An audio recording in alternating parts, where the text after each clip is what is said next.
It's very significant that we can be here in this building and be here in the heart of our nation's capital at such a critical time. I appreciate so much the leadership of Moms for Liberty and the work that everyone here is doing all across the country, because we have some tough battles ahead of us. So I hope your batteries are getting recharged as you meet with friends and people who share in this common cause, as there is nothing short of our freedom and liberty that's on the line in this election. What does liberty mean? The definition of the word liberty. I went back and looked it up in the dictionary this morning. It's a good reminder. Being free from oppressive restriction or control by a government or other power. This is the direction we are headed in, and much of the world that we are living in right now in this country. We don't have to theorize or guess about where things may be or where we may end up, because we are already seeing it play out. The number of egregious abuses of power we've seen over the last 3.5 years, the number of examples that we can cite of the direct and indirect violations and undermining of our Constitution and our Bill of Rights. They're not even trying to hide it anymore. It is brazen and right in our faces, which speaks to the arrogance that they embody, that they believe they are more powerful and more important than the Constitution of the United States. I thought it was ironic at best, but quite hypocritical to hear Kamala Harris and others throughout the Democratic convention talk about the theme of freedom. That she will be the champion of freedom, the president that promises a future of freedom and prosperity for all Americans. When in reality, because of the last 3.5 years, we are less free and less prosperous and embroiled in multiple wars around the world. They are responsible for this. So we have to beware of the wolf in sheep's clothing, especially as we see the rhetoric and the propaganda that's being put out across much of the mainstream media. We see big tech and big social media complicit in and directly involved in this propaganda campaign, where they believe that we, the people, are so stupid as to believe what they say and ignore what we experience and ignore the truth. They claim to be defenders of freedom while they are actively taking our freedom away. They claim to be defenders of democracy, as in real time, as we sit here today, they are actively trying to undermine our democracy. They claim to be defenders of the rule of law. Kamala Harris spoke about this in her speech, as they are actively undermining the rule of law. They claim to stand for peace and diplomacy, while they are putting us in greater risk and greater danger, closer to the brink of nuclear war now than ever before. This is the reality that we live in, and it's important for us to know what they are doing as you go out back to your homes and your communities and your states. Because there's a lot of folks who the only news they may be exposed to, they may watch the news for 20 minutes in the evening, see what a major network has to say, or scroll through social media and see what pops up in their algorithm and what's been feeding them. And so these conversations that we need to have over these next, I was going to say 65, 66 days, but early voting is starting next week in a lot of states. So we have no time to waste to speak the truth, understand and acknowledge where people are, what their concerns are, what their fears are, with where we are as a country, so that we can come together around what is most important. That is liberty. That is our freedom, fundamental to who we are as Americans.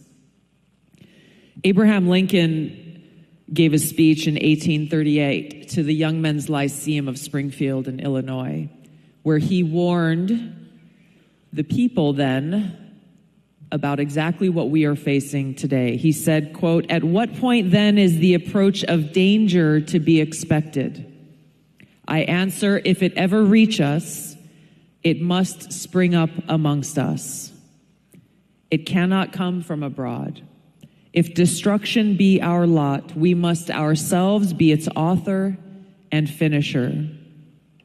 As a nation of free men, we must live through all time or die by suicide. Those in power today who reject the Constitution, who are abusing their power so that they can stay in power or get more power, are leading us towards this suicide. And we can remain asleep. We can put our blinders on. We can say, hey, as we hear from even some of my friends, hey, I don't do politics. I don't like politics. I'm just going to live my life.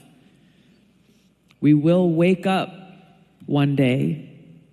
If they're allowed to remain in power, that day will come very soon.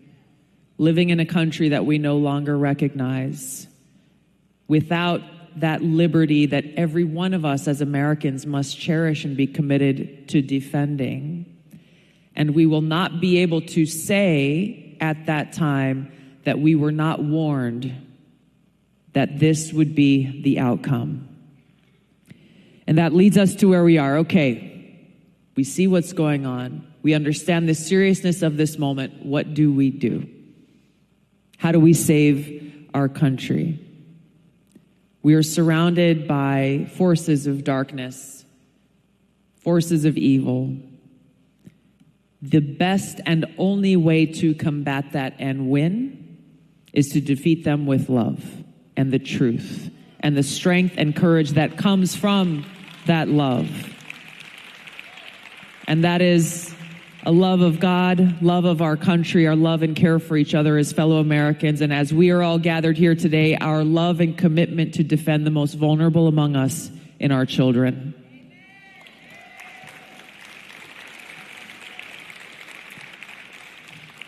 So as we head into these next several weeks, it's important that we find that strength and courage and love and have the conversations that might be uncomfortable to have. To go outside of rooms like this where we know in this place we are all aligned, we share the same purpose and the same goal, but to step out and listen. Those who haven't made up their minds yet in this election, those who have not seen the truth, who have not experienced the dangers that we face, those who may be scrolling through social media and only see what they want them to see and hiding the truth and reality. Because deep down inside, there are far many more of us in this country who really do love America and who want to see us put back toward that path of freedom and peace and prosperity for all.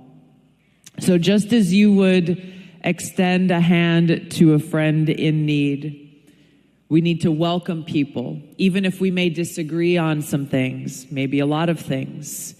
We need to welcome everyone to join us in this cause for freedom. Because if we do not, if we fail in this no-fail mission, we won't have the freedom to disagree. We won't have the freedom to share a stage and debate different ideas on how we can be that more free, prosperous, and peaceful nation. So even as my former party has become exclusive and demanding total compliance and total conformity, we cannot respond to hate with hate. We cannot respond to darkness with darkness.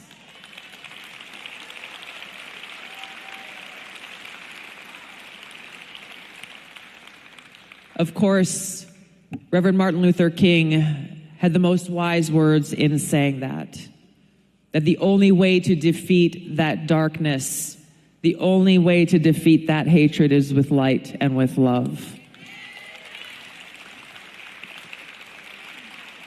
Now, I know I'm not telling you anything you don't already know, but these reminders are important because I know that in your way, as I have experienced, as many of us have experienced, simply by speaking the truth invites attacks.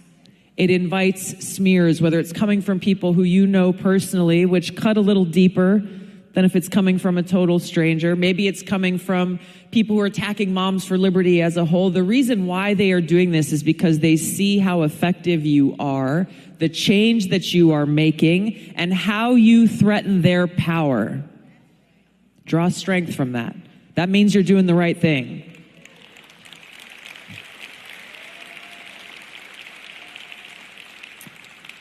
But I also know we're people. We're humans. We have our own feelings. It hurts when you might lose a friend or even a family member because they disagree with you. So I just want to be here to encourage you and remind you of where we must draw our strength and courage from in the face of all of this, because it can seem hopeless at times when you have the big propaganda media shielding the people from the truth, when you have Google trying to manipulate what we see when we type something into a search engine. You have big Washington and the swamp creatures here who care more about their power than the people. It can seem hopeless at times. But we are far more powerful. We, the people, are far more powerful than them.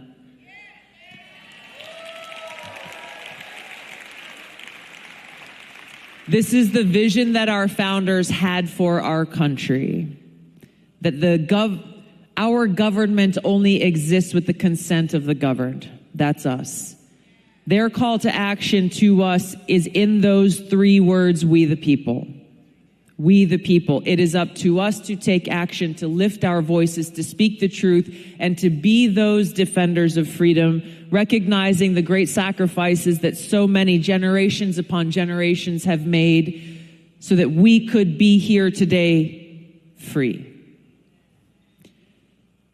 Draw hope and inspiration from God's eternal love. He is the ultimate source of hope. Draw strength and inspiration from those who have come before us, who have sacrificed far more than any of us will in our lives. I often think I get the chance to go and travel to a lot of different military bases here and around the world. And I know we got some veterans here in the crowd, maybe some servicemen and women. Maybe you grew up in a military family. But at a certain time every morning, and at a certain time at the end of every day, the sound of reveille is heard. And at that moment, everything stops. Cars driving down the street pulled to a stop. Mothers pushing their stroller down the sidewalk come to a stop. People walking down the street, everything stops.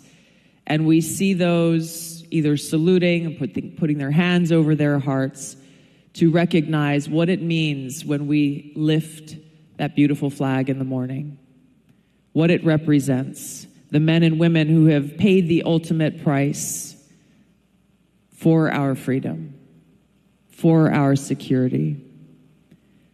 Taking that moment to reflect is an important thing as we face this battle for our freedom before us, to strengthen our resolve, to understand what's at stake, not just during our lifetimes, but for our children and for those who will come after us. Find strength in that example of those who have come before, and know that your example, your voice, and your courage is inspiring so many others to find their own. It is by God's grace that we are free, and we will fight to remain free. Thank you all for what you do. We got a lot of work ahead of us. I'm proud and grateful to stand with you. Thank you so much. God bless you. Aloha. Thank you.